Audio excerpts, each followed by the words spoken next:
Today on AnthroDish, I'm interviewing Dino Tinapay. Dino's a good friend of mine, and we met working at a vegan restaurant in Toronto. Today, we sit down and we talk about the art of dining solo, particularly in Toronto.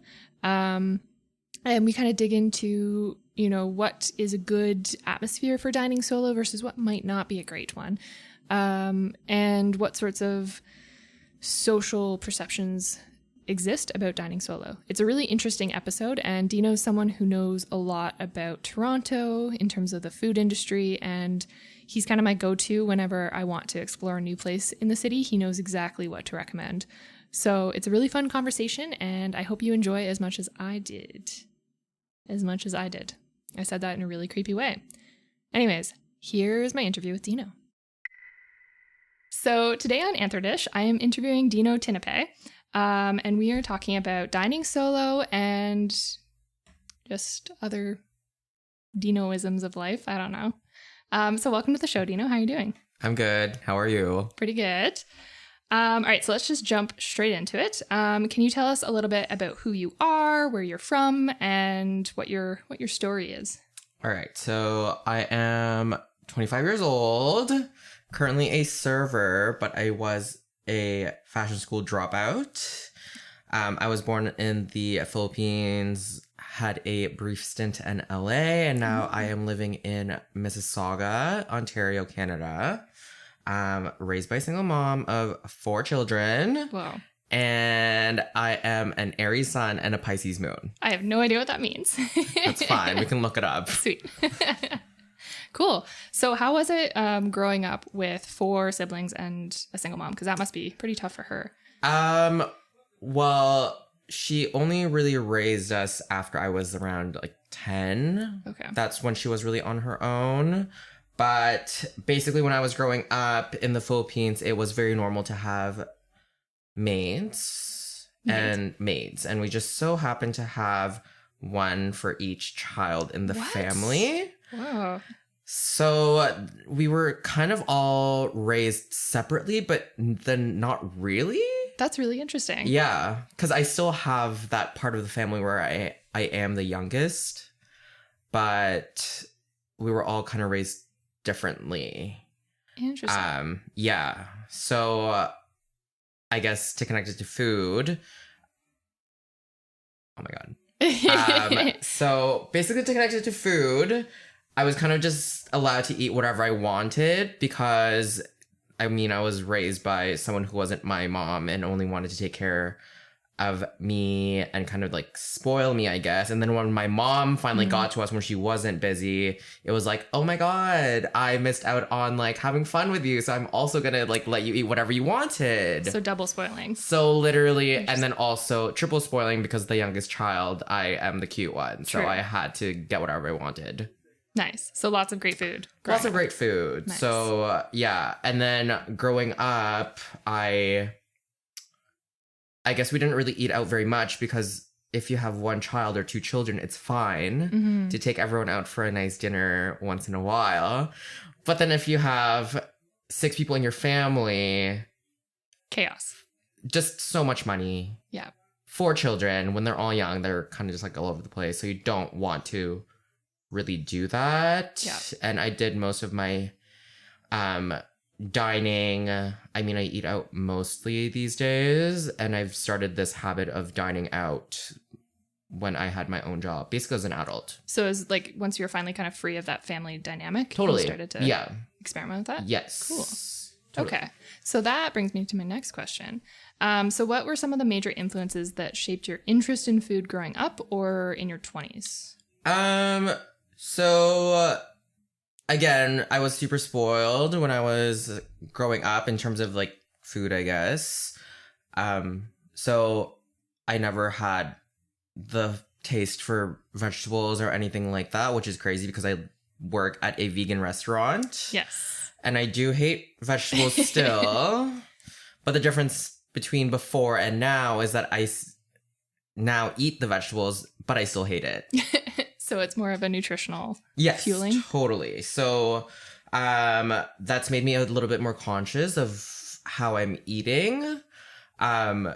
growing up, I also watched a lot of Food Network. That's always been Ooh. super, super interesting to me as a child before satellite was a thing, and they removed Food Network from satellite, which is insane to me. Really? Normal, Why? normal cable has Food Network, Yeah. but satellite TV doesn't. Interesting. And I don't know why. That's such a staple in a household. I know. Yeah. It's ridiculous. But I watched a lot of like Iron Chef America and just normal Iron Chef growing up. So that had a lot of influence on me and my interest. It kind of developed my interest in the food industry. And also just a lot of shows that I watched growing up, like anime. Like, if you ever watch anime and they show food on it, it always looks so good. And you're like, I'm never going to be able to eat that. But the dream. You eat with your eyes first. True. So I just remember in like Sailor Moon, there was always those desserts that were like rice desserts, and they looked beautiful. Yeah. Every time. They always make it so it's like glowing. Yeah. Or like sparkly. And it just looks like it's shiny. I don't know. It just tastes really good. So those are my influences. Cool. Okay. Yes. So you mentioned in there that you became more conscious of food. Was it because of working at a vegan restaurant, or was there like another moment that kind of really shaped or like kind of kicked you into being more conscious about what you were eating? I think I'm pretty indulgent. I'm an indulgent eater. So I kind of just eat whatever I want. But now that I've worked in the vegan food business, I know a lot more things about vegetables and how things are grown. Up until recently, I didn't really care that much about organic food, and I don't care about it when I'm eating it myself. Right. But I now know that there's just some things that you should get organic, like vegetables that take longer to grow. They're at more risk of having like bad things in them. So those are the ones that you should be getting organic. Beans. Yeah, totally. So there's just some things that I am now a lot more conscious about, and I just think about when I'm buying food. Okay. That's cool. Sweet. Yeah. Interesting. I didn't have that experience. We worked at the same vegan restaurant. Yeah. I mean, just now, like, I do like to talk to the customers. That's true. A lot, because I'm more in the food industry because I'm interested in people, not because of the food that I'm serving. Like, I hate vegetables. So I'm more into the customer service side of it than the actual food side. That's true. You always came back with like the coolest stories about people at the restaurant that like no one else would have any idea about. I'm never going to meet these people outside of this situation. So I want to know what these people are up to. And they're going to know what I'm up to also, because I'm just an oversharer. That's true. Yeah. All right. So let's talk a little bit about dining alone. So you kind of mentioned how that started a little bit more in your 20s. Yes. So the New York Times recently came out with a piece about dining alone in Paris, and they were looking at, they called it the art of dining solo. So they were looking at how different countries perceived eating alone, and kind of how this was differing between like France and the United States and Canada. So what made you start dining by yourself? You kind of touched on that a little bit, but was there other factors that kind of influenced your desire to dine out by yourself? So again, I didn't start eating out as much as I do until I was in my 20s, when I was raised by my mom so that I could provide for myself, and I wasn't allowed to have very like luxurious things unless I could afford it myself. Nice. So then when I was able to eat out all the time, that's what I did. Yeah, fair. And my friends who were all, when I started eating out a lot, my friends were in school, or most of them were in school, so they didn't really have time to eat out as much as I did. Okay. So then I started going to these restaurants that I wanted to try myself. Oh, nice. And yeah, so I don't know. It was always such a social thing for me because I don't know. Interesting. It's just like, it's so cool to me because you are such a social person and like so naturally, I was going to say chatty, but that's like not. Yeah. You're just like very easy to talk to. And especially for like restaurant patrons coming in, you are good at that. So it's interesting that you've kind of gone and done a 180, and instead of making it a social gathering for yourself, you kind of created Like yes. Well, also when I moved downtown a few years ago, I now live at home again. So the food atmosphere in Mississauga, I guess, is very different than living in downtown Toronto. But when I was living downtown, I had to start making ends meet. So I was working a lot of hours at work. Like there was one point where I was working 60 hours a week with different jobs and stuff. And basically, so when I was working a lot, I never had time to do the groceries, let alone even cook the groceries that I was buying. So I had to start eating out a lot on my own, and I couldn't just like fit in dinner plans with friends because I was always out all the time. Yeah, makes sense. So that made me have to eat out on my own. True. All the time. I feel like that's very like within Toronto. I mean, maybe you can speak to that a little bit as well, but I feel like it's very common because we're all somehow so busy all the time, and our schedules are insane in the city.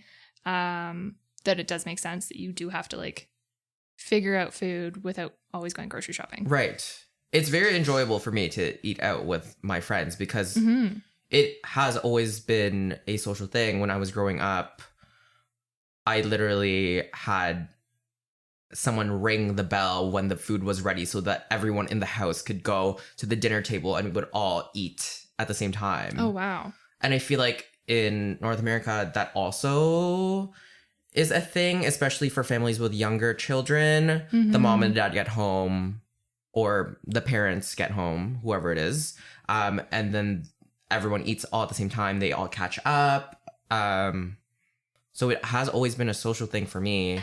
But because I'm now so used to having to eat out on my own, I just eat out on my own. Fair. And it's still fun. Absolutely. Yeah. Especially in Toronto. It's a fun city to do that. Yeah. So let's talk about that a little bit. So, I mean, you've been to a lot of different restaurants in Toronto. I feel like you're my go-to whenever I need to like find new places. So thinking about when you're dining by yourself in Toronto, can you kind of talk about how, if at all, it differs between breakfast, lunch, and dinner in terms of experiences? Definitely think that there's a different experience when you're dining alone for each different meal. I do believe that the idea behind having the 3 meals a day, breakfast, lunch, and dinner, is kind of an outdated concept because people are now, I mean, I guess you have breakfast, lunch, and dinner if you work 9 to 5 every day. I wonder though, because I don't like, as a 9 to 5-ish person, I never, like, I don't have time for breakfast. Yeah, totally. You know? Yeah. So I almost never eat out for breakfast because I don't have time to do that. That's a good point. Because I get home late and I work 4 to, I don't know, 11 usually. So when is my dinner? Yeah. Like, it just doesn't make sense for me. So in terms of dining alone, I don't really dine on my own for breakfast unless I'm on vacation. True. Because I want to get up early and try the different foods that are only available in the morning. But it never really happens for me. For lunch, I think it's a much faster pace in restaurants because, again, 9 to 5ers, they are the ones who are congregating at these restaurants. Yes. And they all come in at the same time and they all get out at the same time and everyone expects quick service. Yeah. So I think servers are more used to that. And dining alone during lunch versus dinner, it's not as social because there is a time limit for you to be there. Like, you have to be back at work at some point. So you don't want to be with people because it's just going to make the eating process that much longer. For dinner, I think it's a little bit more awkward to eat out on your own because usually that is when social gatherings are happening. People are eating to catch up with their friends. So when you are on your own at a bar or at a restaurant, you end up usually just sitting in front of the bartender or just at an enclosed space where there's like people also dining on their own. Right. So that's, I guess, how different. Yeah, no, that definitely makes a lot dinner of is. sense. So, okay, how about brunch? Do you ever eat brunch by yourself in Toronto? No, Why not? because brunch is, I think brunch is very much a social thing. That's the whole Yes. purpose of the brunch. Yeah. It's very like, I don't know. I think it is made for the 9-to-5er. Yeah, like on their weekends. Yeah, totally. Because that's usually when places have their brunch menu, and that just reflects with who is eating brunch. Mm-hmm. Most restaurants do not offer brunch on the weekday because they know no one's going to come, because people who aren't working on the weekdays probably aren't even awake for brunch. No, definitely not. Yeah. Sure, Again, we can the attest to that. 9-to-5 concept is Yes. just, I think it's outdated, but Yeah. maybe I'm just saying that because I don't have the 9-to-5. No, I mean job. it's a weird, as someone who's been 9 to 5 and not 9 to 5, or like some days I am, some days I'm not. Yes. It's very bizarre to me because it's just, yeah, like I'm so used to having a natural day where you just like wake up and make your own breakfast and then like have lunch whenever you want. Right. And then like sometimes I used to serve at night, so you'd eat like after your shift or whatever. Right. And having 9 to 5, it just like becomes this almost like school child sort of meal planning almost. Exactly. Yeah, and it's very bizarre. It doesn't feel like the natural times that you would eat your food at. Right. And also, I think now that I'm more conscious with how I'm eating, I think it's unhealthy to eat food later on in the day, like past, like if you're going to sleep at 10 o'clock or 11 o'clock or whatever time it is, if you're eating 2 hours before that, you're not going to burn the food that you ate. So in a way, I do like the fact that I have to eat all the food that I have to eat earlier on in the day, so I have more time to burn the energy, or else it Fair. kind of just turns into unnecessary fat. Fair. It's also interesting, like when we were talking about the 9 to 5ers and the brunch, Toronto Yes. is such a brunch city. Oh my god. It is So ridiculous. let's talk about that a little bit. Because I was just like, as you're saying that, I realized there are so many people that, you know, line up for brunches in Toronto. Absolutely. I forgot You will not catch me at the lineup in front of Saving Grace at any time. Monday to Sunday, I will not be there. You will not see me because I do not line up. Toronto not only likes lining up for brunch, Toronto likes lining up for things in general. I think Yes. it's like a hobby now for people. They like love it. Whenever they get the chance to line up, they do It's fun. it. Yeah, it's a fad. Totally. It's just ridiculous. Yeah. But I will never be lining up for food because I know there are other options. Yes. Make it at home if you have to. Oh my gosh, I know. Oh, yeah. Okay, so Irving Goffman, who's like a sociologist, he had a quote about dining solo, and he said it was very apparent that you were being a single and not a with. So you weren't, it was very apparent that you were isolated in that process. Yes. Do you think that there's still stigma about that now, or do you feel like that's kind of there's been a shift, particularly in Toronto? I think it does depend on the meal again. As far as the lunch thing goes, yes, totally. It's much more acceptable to eat on your own because realistically, if you are in the office or whatever, I don't know, like you could just be trying to eat a quick meal just so that you and The sad salad. the sad salad. You're going to eat your sad salad real quick so you can go right back to work because, I don't know, you want to leave early or like there's just too much work to do, blah, blah, blah. But there is totally still a stigma in terms of eating more for dinner because that's usually when people are, I don't know, they're on dates, they're with their friends catching up. There's mood lighting. There's the mood lighting, the atmosphere, the ambiance is made so that it is a social gathering. There's never been a restaurant that's been opened where it's been geared towards people who are dining in on their own. Mm-hmm. There's nothing in Toronto that does. There's, right? yeah, Or is maybe there? somewhere else there is, but I've never heard of it in Toronto. Restaurant ideas out there for people. Yeah, Can line up for that. you're welcome.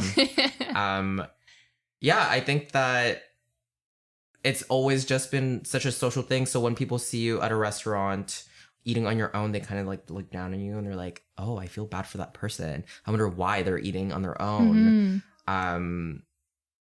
It's just always been such a social thing since the beginning of time. You'll see it in like the Last Supper had 12 disciples. Yes, not one. Yeah, even though that was kind of like still a sad thing, but It the was last supper, like you're having coming your last together. supper with your other friends. Yes. But if you see an art piece like, I forget what the name of it is. It's by Degas, and it's a girl literally drinking absinthe on her own. Oh, and she literally just has her hands on her lap, and she looks so unhappy. I'd rather be at the Last Supper than drinking, watching that girl on her own being sad. Yeah. So it has always been looked down upon, and I think there might be a shift, but people still believe that dining out on your own is kind of embarrassing. Mm-hmm. Yeah, and it's interesting, like, coming from the service industry perspective, because when I was serving, I never thought twice about someone eating by themselves, but they like had so much, you could tell if they were nervous about it, because they would make comments about why they were alone or like justify it. And to me, I was like, I don't care. Like, just enjoy your food. Be happy. Yeah. I think people don't like sitting. I mean, where Sarah used to work and where I currently work, the bar has, it's kind of elevated, so you see everyone who is on the bar, especially when it's empty. You see that one person on the bar. It's like a pedestal. Yeah. So that person is physically isolated. Yeah. You literally, it's like almost like you're caged in. It really is, because it's like an L-shaped cage. Yeah. So the table is in front of you, and you kind of just you're overseeing the whole restaurant, but everyone can also see you.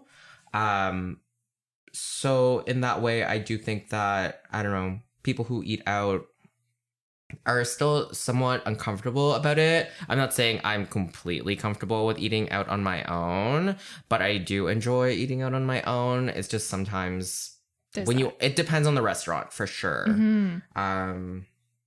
Okay, well, let's talk a little bit about that then. Because dining by yourself can become more of an experience than just amazing.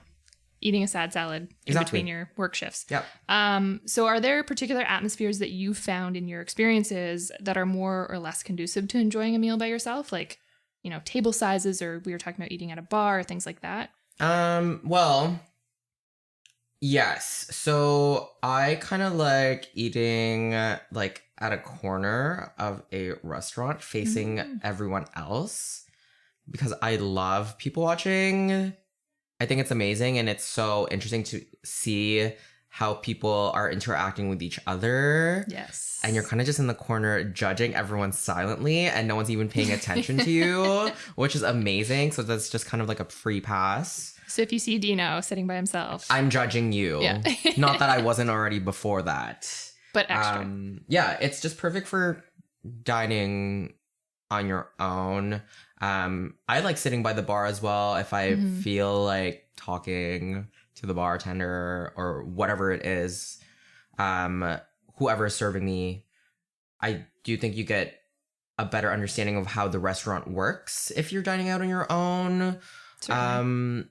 And servers are more comfortable to talk to you, I think. Oh, absolutely. So I don't know. I like sitting on the bar. For anyone who doesn't like sitting on the bar, you're missing out. Yeah, it can be fun. Yeah. Yeah, fair. Cool. So when you're eating by yourself, one thing I find whenever I am is that I fidget a lot, or I like need things to keep me occupied. So you talked a little bit about like people watching, but what about, how do you feel about phones when you're eating? Phone always. Phone always? I mean, never away? Unless I'm like out of data and I do don't want to be on the internet. I'm just not a person who like reads at a restaurant or brings a laptop and like, I don't know, starts typing away at it or whatever. I just want to be on my phone so I can do something. It also has something to do with maybe not seeming like I'm a lonely person. Yes. Yeah. So you're like literally on your phone to make it look like you're doing something, like you're there for business. Yeah. But sometimes I just like sit there and I just stare into the distance. I love that. And I just look at people. I love it. Yeah. Because honestly, I feel like when you see people dining alone, or even with myself, it's like you're always kind of creating that barrier. Like you have a laptop screen or a book or a phone. Or sometimes even I find like if I have a drink, like an alcoholic beverage, I'm like totally okay to sit by myself. Oh my God, yes. But if you don't, then it's like, oh my God, what do I do? Yeah, it's like the alcoholic beverage definitely makes the person seem more like they go to that restaurant frequently and they know the people that are working there and they don't need to be with someone else. True. So they're smooth. They're like, they know what they're doing. They're in and out, or like they're just hanging out. They're on their own. Like, just leave them alone. It's fine. Especially it's like alcoholic beverage, suit, and just like, God. You know, like that's to me. I mean, whenever I see the suit, I just get, I don't know what I'm going to get. As a server, when I go up to them and I greet them, I never really know what I'm going to get. So that's true. Sometimes it's freaky. Sometimes it's a nice surprise. Yeah. Or a freaky surprise. Or a surprise nonetheless. Yes. Sure. Always a surprise. The phone thing, I think it's like a generational thing, to be honest. Yeah. Because especially if you're eating on your own, you're trying to like do things as you're eating. If you're like the 9 to 5er, we're going to go back to them because they are, I don't know. I just feel like so many things revolve around the 9 to 5er. Yeah. But so many people, especially in Toronto, aren't 9 to 5ers. Which is crazy to me that, because most of my friends are not 9 to 5ers. Yeah. But so many things are geared towards 9 to 5ers, including how restaurants work. Mm-hmm. When they open, when they close. Exactly. Yeah. And like so many people do freelance. Like the more you talk to people in restaurants. Totally. Like there's so many independent contractors and freelance people and like jobs I don't even understand. See, the freelancers are also, as much, they freak me out as much as the suits do, because they just never leave the house. They don't know how to interact with people. They don't know how to tip well. Sorry, guys. Oh, there's some shade there. It's not their fault. They don't know what's going on. It's not a necessity for people to eat out on their own or eat out at all. Mm-hmm. But if you don't know how things work because you weren't socialized, then... Interesting. I don't know. You just miss out. So they scare me as much as the suits do. Fair. I find I always just like, I stumble a lot on my words when I'm with a freelancer because it's just like, I'm already a socially awkward person. Okay. And then they're a little bit awkward talking because they're not used to it. So it's just like, you know, just the worst. Yeah, I don't know. Yeah. I never know how to read them. True. Yeah. Because I don't know if they're enjoying the service. In my opinion, part of being a good service is kind of being able to read people. If that person wants to talk to you, then you should talk to them. But if they want to they want their server to drop their food onto the table and allow them to eat in peace and talk to their friends or whoever they're dining with. You read the room. Yeah, read the room. Or read the table. Yeah. Very quickly. So if you don't know how to do that, sorry, you're probably not that good of a server. Judgments by Dino. Yeah, I'm starting my own podcast, actually. Just kidding. I feel like it'd be like Judgments by Dino by horoscope. That would be your podcast. I would do a judgment of each person, but not say who it is. So then it kind of makes a sense of like, is he talking about me? There's always that risk. But if you're guilty about it, then maybe I am talking about you. All right, so we're going to switch gears a little bit. So you tend to travel a fair bit. Yes. So let's talk about when you're traveling to other major cities. Mm-hmm. Do you still eat by yourself when you're traveling to places like New York or Montreal, or are you more likely to be social? If I travel on my own, I want to say that I eat alone frequently. But there's something a little bit intimidating about eating out on your own in a different city because you don't know what it's like. Okay. So that's why if I travel to a city that I know well, let's say New York or Montreal, and I know the restaurant that I'm going to, then yes, I will be comfortable eating out on my own in that specific place. Okay. But if I'm exploring a city and I don't know a restaurant very well and I don't know what it's like, I don't know the people that are there, then I feel a little bit less comfortable dining on my own. Okay. Fair. Yes. That's interesting because I'm like the total opposite where... Oh, okay. Yeah, like I remember, I was up in Yellowknife a few years ago and I didn't know anyone and like I was by myself for a few days. So I just went to a bunch of restaurants and was like totally just happy to people watch, especially in Yellowknife. There's some interesting people out there. Well, on the other hand, it's like how you said, if you are in a different city and you do feel uncomfortable because people are maybe judging you for like dining on your own, you're never going to have to see any of those people ever again. It doesn't matter. Yeah. You're never going to run into them. No. Or you can like ask them things to do. And like chances are those people know what's up more than... Oh yeah, totally. Like hotel Yeah. people, you know? I would never ask my Airbnb host or my like hotel concierge for a restaurant recommendation, just because I don't think they give out the best. Like they think they know the people that are staying with them. Right. So The 9-to-5ers. But I usually don't take the recommendation. That's fair. Yeah. I think it's always very general, the recommendations that they give. Family friendly. Or like just boring. Yeah. Yeah. Like I'm trying to think of a restaurant, like a Joey's, you know, or something like, you know, a city's own specific version of Joey's. Yeah. Yeah. I mean, there's nothing wrong with the most basic. Like, I love Jack Astor's. Yes. Dino is very passionate about his love for Jack Astor's. That is one of my top 5 restaurants for sure. Top 3, maybe even. And I just feel like people are really into what's cool. Yeah. For like the general public who are not fully in touch with what's going on in the city, when they do find out about a cool restaurant, that is their way of like showing social status. True. So I just feel like people love eating out at cool restaurants. There is nothing wrong with eating at your basic restaurant. No, sometimes you just need a good nacho. Sometimes you just need the sauced up chicken fingers and your beer jacked up. Do you get dessert when you're dining out or not? Is it like a crucial part of the dining experience for you? No, it is not. And I have a sweet tooth, like really bad. So as far as desserts go, if they're not making it in-house, I don't see the point in having a dessert. Fair. Yeah, that's a really good point.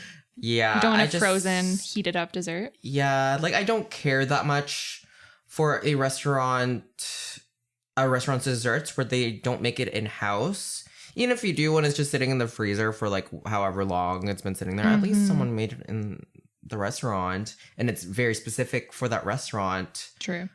But if you're just going to throw a brownie on a plate out of a little bag. The hot lava cakes.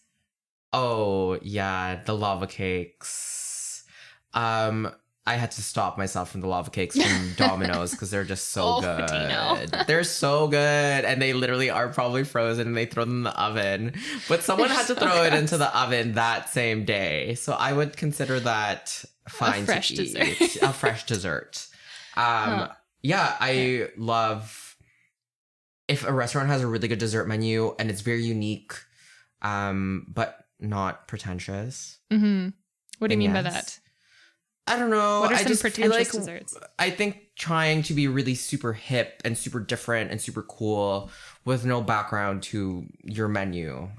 Oh, there's this one restaurant I went to in Toronto that was like, I'm not going to name it, but it was a plate and it had raspberry sauce kind of like thrown on it and some icing sugar. And then there was like literally a dollop of chocolate sauce and that was it. So what I want to know what they called it. Do you remember? No, my friend ordered it for us because he's like very into like each element of the dining experience. So we got the dessert. Totally. And it was like $12 for a dollop of smeared chocolate on the plate. Yeah, that's what it was. Of mousse. It wasn't mousse. It was just like someone melted a chocolate bar and put it on a plate. Oh, okay. Just kidding. It was great. Yeah. But it was like... It doesn't really matter for me if it's going to be like an inexpensive or expensive thing. I mean, like if I'm feeling not very rich at the moment, I will not get dessert. Fair. Especially if I've had a alcoholic beverage on top of that. Yes. Oh yes, Dino's rules for dining. Yeah. If you've already had the alcoholic beverage, maybe think about the dessert. Yeah. There's just some places where I can't skip the dessert. There's a place that I go to downtown that has miso flavored ice cream. Oh, yes. And it comes out and it looks like butter and it has puffed, I think it might be quinoa sprinkled all over it with pieces of nori as well. And it's just, I cannot not get it. It's just, I know I can't get that anywhere else. It's just so good. And it's like art at that point. Like, it's just, it's just amazing. That's really if I'm more likely to do dessert if I'm on vacation.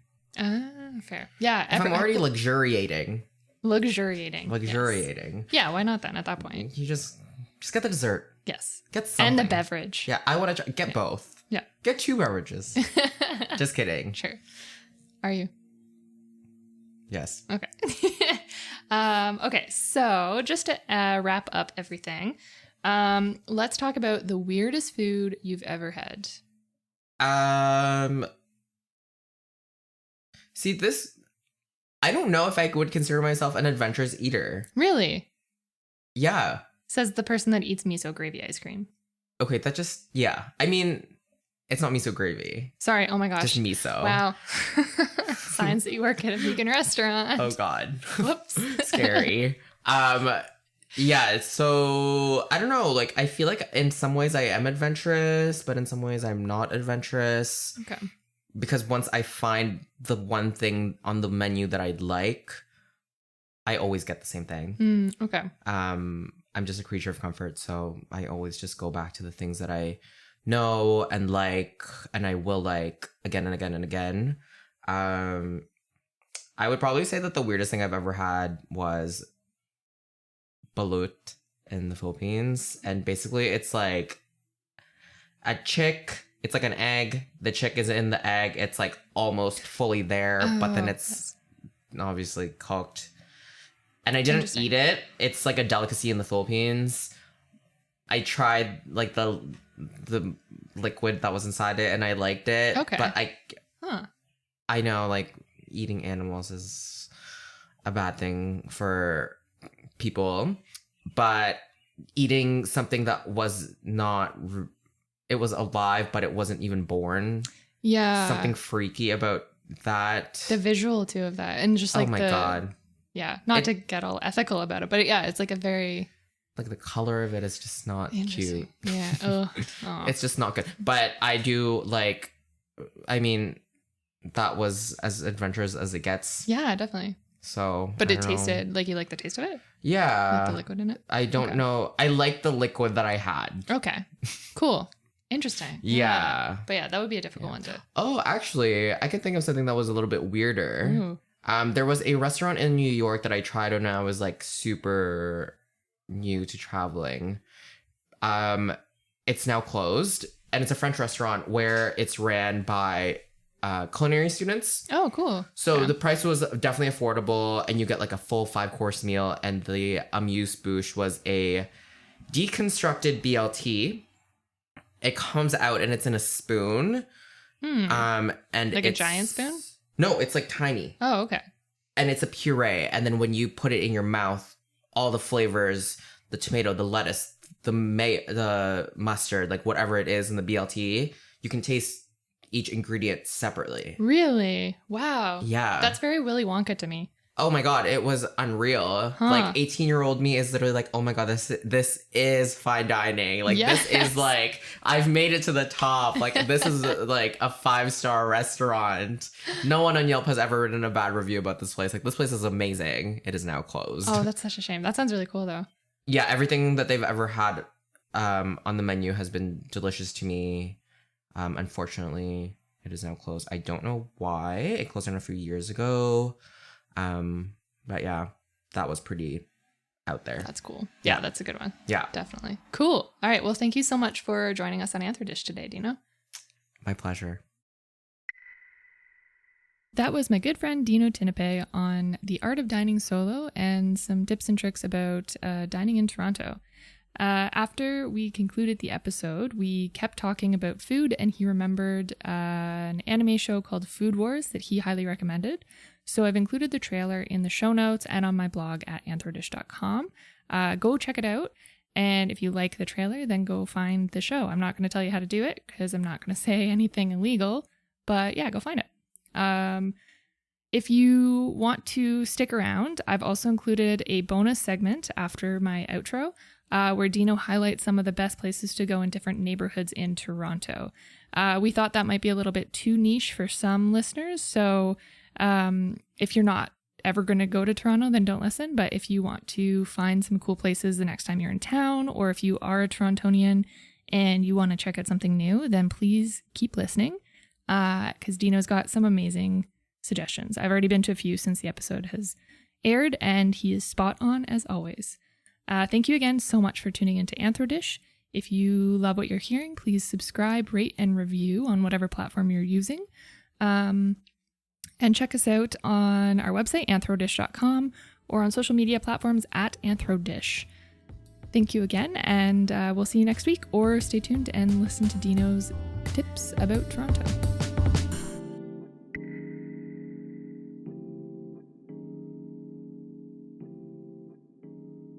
So let's talk about, people visiting Toronto. Yes. Do you have any advice or tricks for people that are visiting Toronto that want like really cool food experiences? Or like, what do you do to stay in the loop in terms of Toronto food scenes? I think social media is really good at showing people the Mm-hmm. cool stuff in Toronto, or like what is good. I guess cool doesn't necessarily mean good. Yeah, let's talk about that too. Yeah. There's just so many things that people in Toronto line up for because they think it's going to be like one of the coolest, hippest, never seen before. And then it turns out it's not that good. And you just lined up for what reason, I don't know. A cool bathroom. Yeah. So I'm okay with that. Like, I don't want to line up for anything because I know it's probably not going to be worth the lineup. But look on social media, explore the city, get out of the cool part of the city. Get out of the cool part of the city? Yes. What do you mean? Break that down.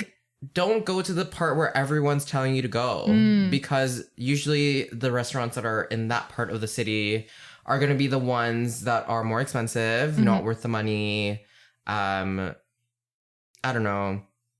They're usually like the restaurants that are again, they're the very general ones that your Airbnb host or your hotel concierge would recommend to you because they think that most people would like that place. Yeah. I feel like the business center, like the business district downtown is like constantly the recommendation. Yeah. Or like where people go from out of town. Right. Those are, I would say, the restaurants that are tried and true, and someone's taken a little bit of a spin on it to make it a little bit different, but it's still very safe. Yeah. So I don't think those are the restaurants that I would recommend to someone visiting the city.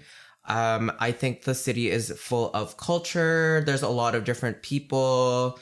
I would say try to have a good balance between expensive food and inexpensive food. Yeah, because it's so doable. If you know Absolutely where to go, you can have a really fantastic dining experience here for nothing. Like $10 in the city will take you further than you probably thought it would. You can have a full, I don't know, roti. Roti's pretty good. Yeah. Shawarma. Jamaican patties. Oh, yes, sure. Yeah. So I would say definitely explore the city. Ask people that you trust. In your city. Ask people that you trust in your own city before you explore another city. Someone who's been to Toronto. Yeah. Ask someone. That's a good idea. Yeah. I like that one. Yeah. Yeah. What sorts of areas in Toronto do you think are like the coolest or most up and coming for food? I think one of the places that people always forget about is Baldwin Village. I don't even know where that is. Baldwin Village is north of Dundas on like McCall. There's a Canton Ramen there. Oh, yeah, that place is great. There's a really cool Mexican place there too. Yeah, there's a really good Mexican place in that area. I didn't think it would be. I mean, this is kind of just going against what I just said about going somewhere where it's not like very touristy, but it is quite a tourist destination because the AGO is nearby. Yes, but it's kind of tucked away. Like it it's is not assuming. Definitely tucked away. It's a small little strip of stores and restaurants. So I would say maybe try Baldwin Village. Chinatown is always good. Every time I visit a different city, I try to see what their Chinatown is like. Because they're always so different. They're always so different. There's multiple in Toronto, so try all of them. I would say go east of Yonge. What? Yeah, go east of Yonge. The east of Yonge to me is like a completely different country. It's a completely different city. Yeah. So there's always restaurants there that, because it's a lot more residential, I would say, in that area, and there's not much going on. Restaurants want to go to those areas because they are probably cheaper to run a business in that area. For sure. Yeah. And people, if your restaurant is good, people will do the trek. Exactly. And also the cool factor of not having many things around you and being like the one guy on like a block of a street that no one goes to. It's like, oh, this is a destination. This is very cool. That's true. Capitalize on that. Yeah. Go east of Yonge. There's a place down by where I live, and it's like this cafe. Like there's nothing in Mimico, which is where I live. And like when I first moved here, nothing. Yeah. But there's this cafe that's like doing its own thing. It works with it like I can't remember how it does. Basically, it like they grow their own coffee beans down in Guatemala. It's all like bird friendly. What is it called? Are we allowed to say? Yeah, Birds and Beans. Don't go there because I love it and I don't want people to go there. Okay. But like they're just doing really cool work there. Everything's like really organic and it's just like a very simple organization. Right. But because there's no competition around, like it's already fantastic. Right. But there's nothing else. So it's just like this beautiful little gem in Mexico.